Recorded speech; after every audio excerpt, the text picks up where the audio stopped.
Labvakar visiem! Kā jau iepriekšējā video mēs noskaidrojām to, kā mēs varam reģistrēties šajā sistēmā. Šodien mēs parunāsim par to, kā tiek jums piešķirts kurs. Tad, kad jūs būsiet reģistrējušies šajā sistēmā, katram no jums tiks piešķirts kurs.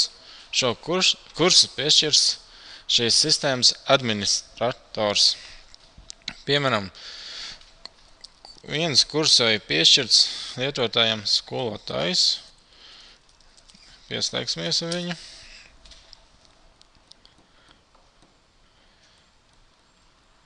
Kā redzams, labajā pusē mēs varam apskatīties to, kādu kursi viņiem piešķirt. Šajā gadījumā mēs redzam to, ka viņiem piešķirts kurs ar nosaukumu tests. Ja viņš vēlēsies apskatīties kādu cita pasniedzēju kursu, piemēram šeit,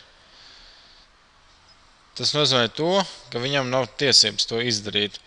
Viņš varēs izdarīt tikai to, ja attiecīgā kursa skolotājs viņam piešķirs šīs tiesības. Tāpēc dosimies tālāk uz to kursu, kur viņam ir tiesības kaut ko darīt. Kā redzams, šajā kursā viņam ir tiesības labot un likt tēmas klāt. Piemēram, ja jums ir šajā kursā tiesības, jums vienmēr parādīsies šāda poga ieslēgt reģistrēšanu. Un tas nozīmē to, ka caur šo profilu jūs varēsiet gan pievienot tēmas, gan mainīt šo tēmu kārtību, kā arī nosaukums. Piemēram, nomainīsim pirmās tēmas nosaukumu uz ievadu. Tātad.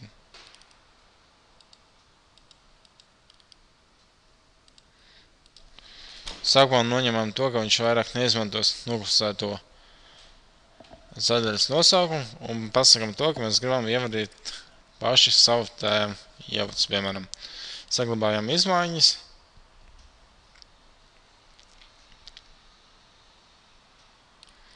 Un kā redzams, šī sadaļa sauksies savādāk.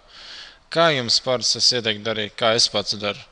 Piemēram, viens šis bloks ir viena lekcija, vai arī viena nedēļa. Un tā uz leju. Protams, šis ir viens no variantiem, kā var izskatīties šis izkārtojums. Ir iespējams arī dalīt pa mēnešiem. To tūlīt arī apskatīsimies.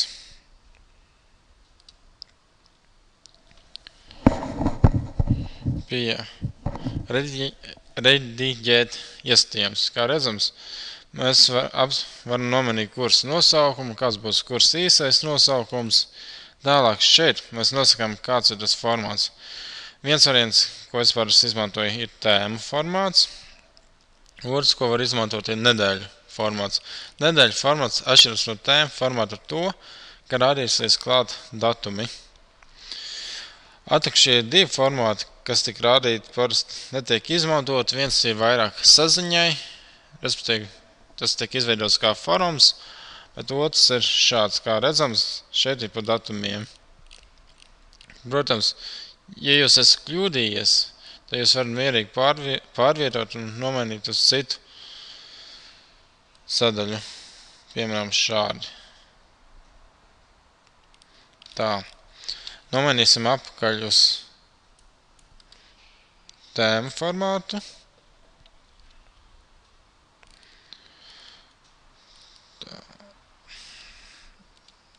Tēmu atstāsim. Nākošais tas, ka jūs varat pateikt, cik tos taisnstūrus rādīt. Pēc noklusējuma es teiktu parasti 10. Ja pietrūks, jūs vienmēr varēsiet pielikt klāt jaunus. Nākošā lieta, kas jums būtu noteikti jāzina tā, ka jūs varat pateikt to, ka, vai piemēram, persona, kas šajā sistēmā nav reģistrējies, vai viņš varēs piekļūt šim kursam vai nē. Ja viņš gribētu piekļūt šim kursam, tad jums būtu jāķiksē šeit tāda iespēja kā jā, jo viņš skaitās kā viesis un viņš nekur nav reģistrēts. Otra lieta, Jūs varat uzlikt paroli savam kursam. Tas nozīmē to, ka šim kursam varēs piekļūt tikai tie, kur zinās šo paroli. Tālāk.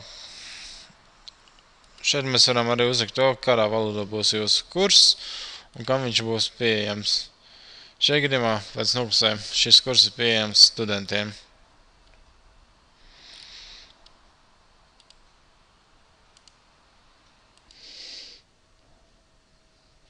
Tālāk mēs varam parunāt par to, kā pievienot materiālus savā kursā.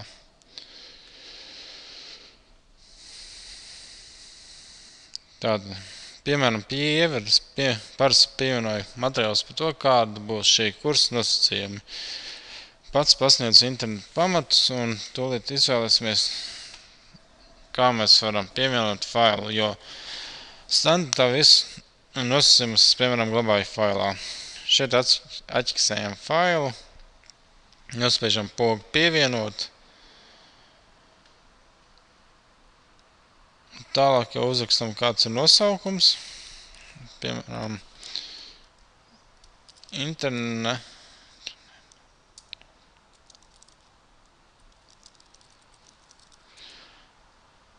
Ievads. Šī kursa. Tātad, piemēram, šī kursa nosacījumi, lai jau varētu to nokārtot.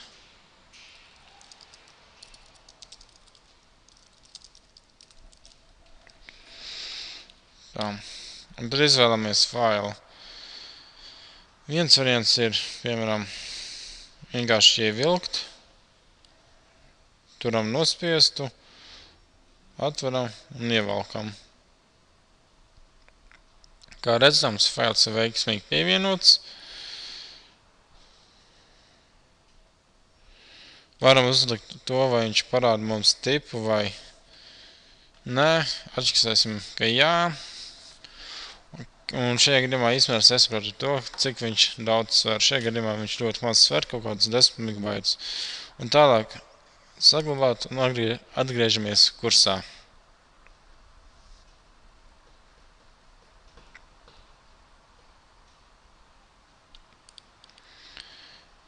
Kā redzams, fails ir veiksmīgi pievienots.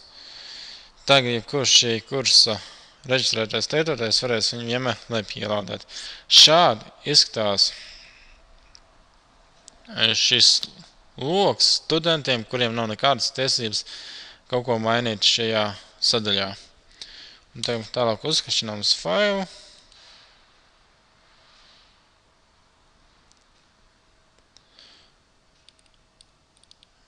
Reka ir mūsu prezentācija, ko es esmu ievietots, un apakšā parādāts teksts ar to, ko mēs ierakstījām pie apraksta. Un šeit var uzrakstīt tas, lai audzēkļi zinātu to, kā nokārtot šo kursu. Un augšā, kā redzams, mēs viņu varam izprintēt, arī saglabāt. Un izlasīt arī tieši caur PALU programmu. Tātad. Otra lieta, kas ir jaunuma forums. Jaunuma forums ir paredzēts tam, lai jūs varētu vienmēr pievienot jaunākās tēmas par konkrēto kursu, piemēram, kad ir gaidāms kontroldarbs, kad kontroldarbu var labot. Piemēram, pievienosim jaunu tēmu. Uzrakstam pirmais.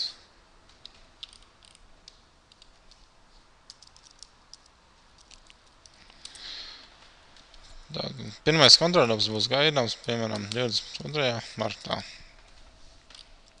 Kā redzams, šeit arī mēs varam pievienot failu, piemēram, kāds būtu kontroldarba variants, un ir uzraksts ierobežojums uz to, ka 2 megabaiti ir maksimālais izmērs. Publicējam forumā. Katru paziņojumu mēs varam norādīt, lai viņš tiek sūtīts vai nu e-pastu vai netiek. Par standartai vēlams arī nosūtīt šo paziņojumu e-pastu. Tagad mēs varam apskatīties, kā tas izskatās. Kā redzams, labajā sadaļā vienmēr rādās pēdējās pievienotās lietas studentam. Šajā gadījumā mēs redzam, ka esam pievienojuši jaunu failu, uz ko audzēknis varēs uzklikšķināt un apskatīties informāciju par pirmo kontrolu darbu. Reku ir mūsu pievienotais fails, reku pasniedzēja paziņojums par to, kad ir gaidāms pirmais kontrolu darbs.